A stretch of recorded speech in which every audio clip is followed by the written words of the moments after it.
Morning all of you. आज हम अपना जो है देखिए हमारे जो भारत का जो भूगोल है उसके अंदर 5 यूनिट हैं और पांचों यूनिट को हमने कंप्लीट कर लिया है। लेकिन सेकंड यूनिट में हमारा एक टॉपिक छूट गया था।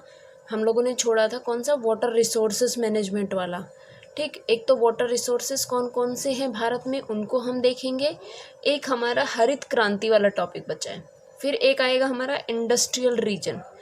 3 टॉपिक हमारे भारत के भूगोल में बचे हुए हैं। उसके बाद हम अपनी पॉलिटिकल ज्योग्राफी स्टार्ट कर देंगे। ठीक, तो आज हम स्टार्ट कर रहे हैं अपना कौन सा, वाटर रिसोर्सेज। देखिए वाटर रिसोर्सेज में क्या क्या आएगा। अगर देश में, पूरे देश में बात करें, पूरे देश की अगर बात करें तो औसतन देखो पानी एक ऐसी चीज़ है, पानी एक ऐसा रिसोर्स है जिसको हर व्यक्ति को, हर पशु को, मतलब जो भी जीवित जीव है ना, पेड़ पौधे पशु पक्षी, हर किसी को इसकी ज़रूरत होती है। ठीक है, तो अगर हम वाटर रिसोर्सेस जितने भी हैं, हमारे नहरें हैं, तालाब हैं, सिंचाई के जितने भी साधन हैं, उन सबको अगर हम एक होता है ना लिमिट में, अगर उनको यूज़ करते हैं तो वो हमारे लिए बहुत अच्छे, हमारा जो है सस्टेनेबल डेवलपमेंट के हिसाब से वो बहुत ही इम्पोर्टेंट होंगे। देखिए वाटर रिसोर्सेज में बात करें तो औसतन हम लोग, और जल की उपलब्धता अगर देखें तो 1869 अरब घन मीटर है। इतना जल हमारे पास उपलब्ध है, औसतन है, ये औसत है। ठीक, और इसमें से कुल अगर बात करें तो उपयोग योग्य जल जो है वो 1123 अरब घन मीटर जो है वो हमारे उपयोगी है, वो हमारे उपयोग के लिए माना जाता है, ज़रूरी है। 1869 अरब घन मीटर तो टोटल है, और उपयोग कर सकते हैं जो उपयोगी जल है वो हमारा इतना है। इतनी चीज़ क्लियर हुई। 690 अरब जो जल है, अब जो ये जल है इसमें से 690 और एक तरफ दूसरी तरफ 690 अरब घन मीटर सतही जल है, और इतना ही जल कितना है हमारा भूजल के रूप में है, जो पृथ्वी के अंदर वाला जल है। ठीक, इस प्रकार से हम इनको देखते हैं। देखिए जो जल है, जो वाटर है, वाटर के अंदर हम लोगों की जो डिफरेंस देखने को मिलता है वो किस प्रकार से, कि पूरे भारत में अगर हम देखें तो कहीं पर, मतलब हर जगह आप लोगों ने देखा होगा, कहीं पर पानी अधिक है, कहीं पर पानी कम है। तो उन सब का रीजन क्या है? उन सब का रीजन ये है कि कहीं पर तो एक तो मेन फैक्टर इसमें आता है कौन सा, कि हमारी वर्षा का जो वितरण होता है, कौन सा, वर्षा का वितरण बहुत ही असमान है। वर्षा का वितरण बहुत असमान है। देश के ज़्यादातर क्षेत्रों की अगर बात करें तो देश में पूरा जो क्षेत्र है हमारा, पूरे वर्ष का भर वर्षा का अभाव रहता है। जैसे उत्तर पश्चिमी भाग हो गया, दक्षिण का पठार हो गया, यहाँ पर तो बारिश बहुत कम होती है। तो वर्षा का जो असमान वितरण है उसकी वजह से हमारे यहाँ जो है, जो जल का उपयोग है वो हर जगह पर अलग अलग मात्रा में होता है। दूसरा अगर इसमें देखें तो वर्षा का काल क्रमानुसार जो वितरण होता है वो भी असमान होता है, क्योंकि जैसे देखिए देश के ज़्यादातर क्षेत्रों में अगर हम बात करें तो शीत और ग्रीष्म ऋतुएं जो होती हैं वो शुष्क होती हैं। शीत ऋतु और जो ग्रीष्म ऋतु होती है वो शुष्क होती है। एक जो है मतलब कौन सा, जो हमारा 2-3 महीने वाला सीजन आता है जिसके अंदर बारिश होती है। एक होता है कि वर्षा की अनिश्चितता,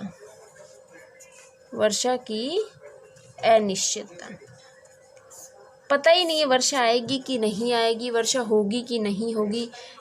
ठीक है, तीसरा जो रीजन है इसके अंदर, वर्षा बहुत अधिक परिवर्तनशील भी होती है। मतलब पर्याप्त वर्षा वाले क्षेत्रों में भी सिंचाई अनिवार्य रूप से होती है कि नहीं होती है। ये सारे जो फैक्टर्स हैं हमारे, ये हमारे वाटर रिसोर्सेस मैनेजमेंट को एक तरीके से डिफाइन करते हैं। भारत के अंदर जल का उपयोग हर जगह अलग अलग तरीके से होता है। जैसे देखिए आप, अधिक उपज देने वाली फसलों में आर्द्रता की लगातार आवश्यकता होती है। जो उपज बहुत ज़्यादा देंगी जो फसल, उसके अंदर पानी की ज़रूरत बहुत ज़्यादा होगी और पानी की लगातार उसमें ज़रूरत है। इसलिए वहाँ पर विकसित क्या है, सिंचाई व्यवस्था सुविधा होनी चाहिए। वहाँ पर सिंचाई की सुविधा भी होनी चाहिए, जो हमारी हरित क्रांति का सबसे अधिक प्रभाव रहा।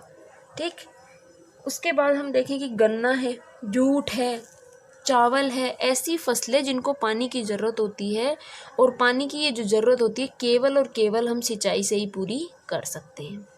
ठीक, और भारत में अगर देखें तो वर्ष पर्यंत वर्धन काल रहता है कि सिंचाई की सुविधा मिलने पर बहुत फसली खेती संभव है। बहुत मतलब क्या करते हैं हम लोग कि खाद्यान्न फसलें और जो हमारी व्यापारिक फसलें होती हैं उनका उत्पादन करने पर जोर देते हैं।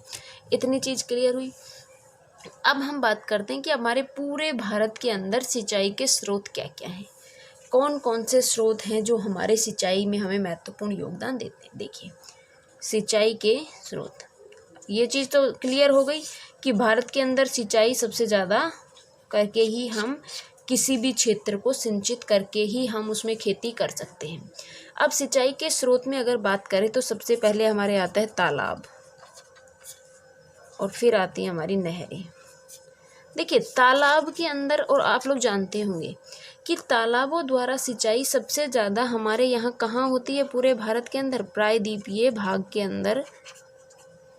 प्रायद्वीपीय जो पठारी भाग है उन राज्यों में जैसे तमिलनाडु, आंध्र प्रदेश, कर्नाटक, वहाँ पर तालाब सबसे ज़्यादा होते हैं और वहाँ पर तालाब से ही सिंचाई की जाती है।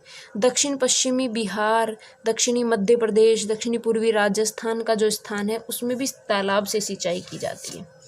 तालाब से सिंचाई कब की जाएगी, जब वहाँ पर क्या है कि जल का जो स्रोत है ना वो कोई एक स्थान है और वहाँ से जल को लेकर दूसरी जगह नहीं जाया जा सकता। ठीक है, मतलब वहाँ पर जो है नदियों का अभाव या फिर नदियों के द्वारा सिंचाई कम महत्वपूर्ण मानी जाएगी, तो वहाँ पर हम तालाब के द्वारा सिंचाई करते हैं।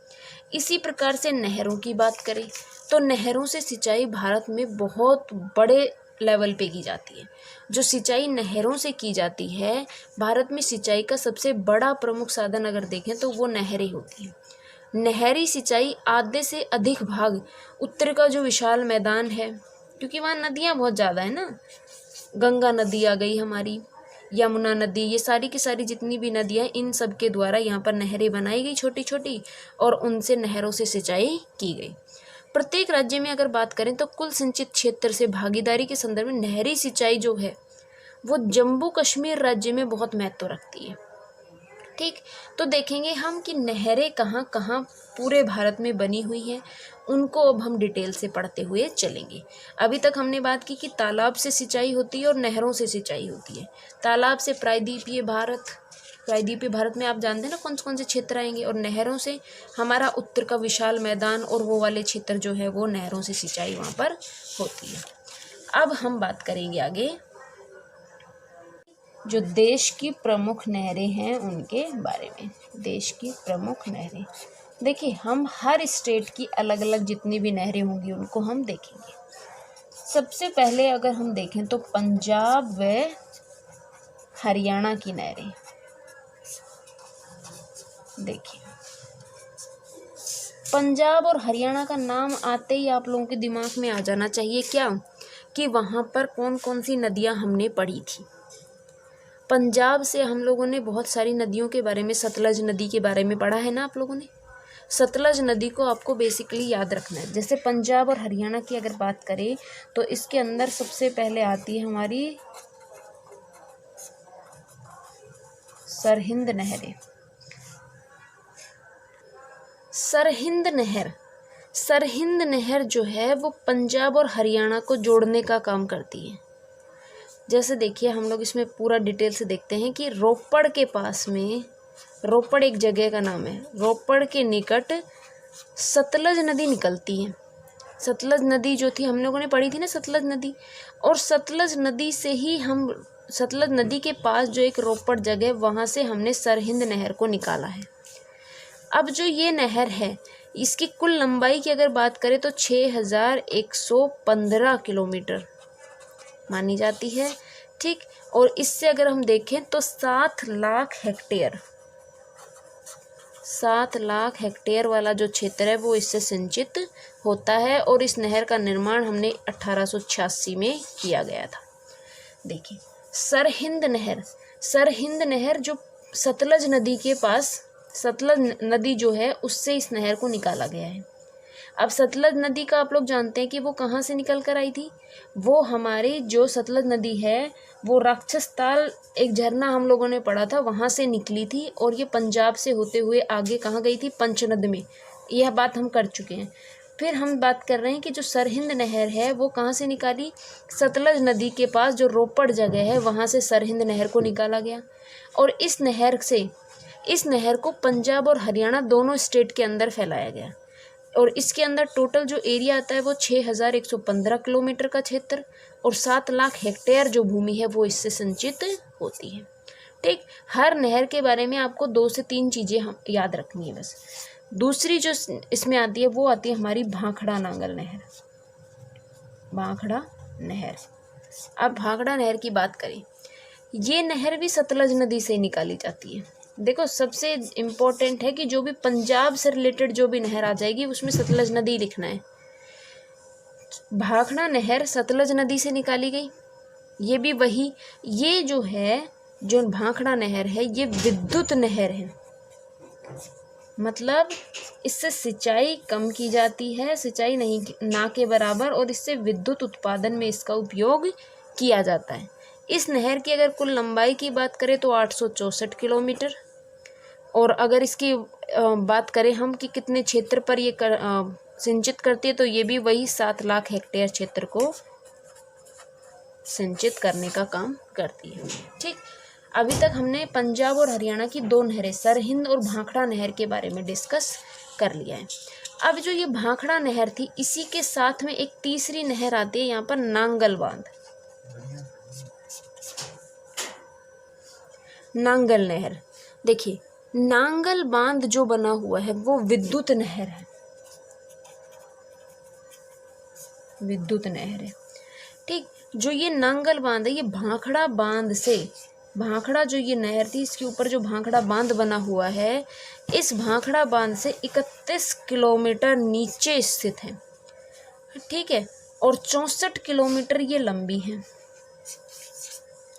64 किलोमीटर लंबी है। और पूर्ण रूप से ये जो नांगल बांध जो नहर है ये सीमेंट से बनी हुई है, सीमेंट से बनी हुई है, सीमेंट के द्वारा निर्मित की गई है और 1954 में बनकर तैयार हुई थी ये। देखो सरहिंद नहर, भाखड़ा नांगल, आप लोग नाम दोनों एक साथ सुनते होंगे लेकिन भाखड़ा नहर और नांगल नहर दोनों अलग अलग नहरें बनी हुई हैं। ठीक। इतनी चीज़ क्लियर हुई। अब हम बात करेंगे इसके अंदर आगे कि एक हमारी हम लोगों ने बात करी थी कौन सी, बिस्त दोआब, बिस्त दोआब, बिस्त दोआब नहर।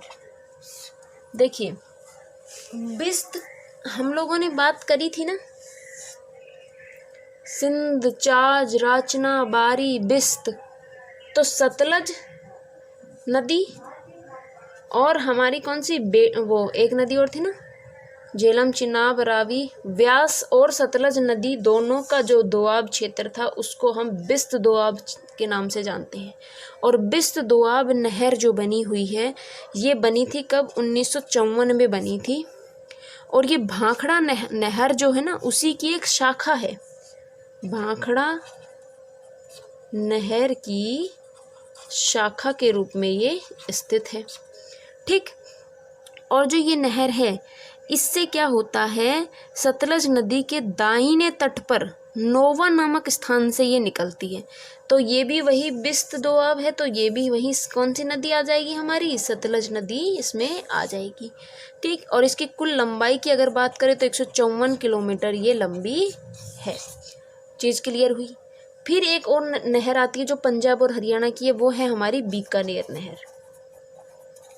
बीकानेर नहर, देखिए बीकानेर नहर जो है वो सतलज नदी से फिरोजपुर से निकलती है, सतलज नदी के पास फिरोजपुर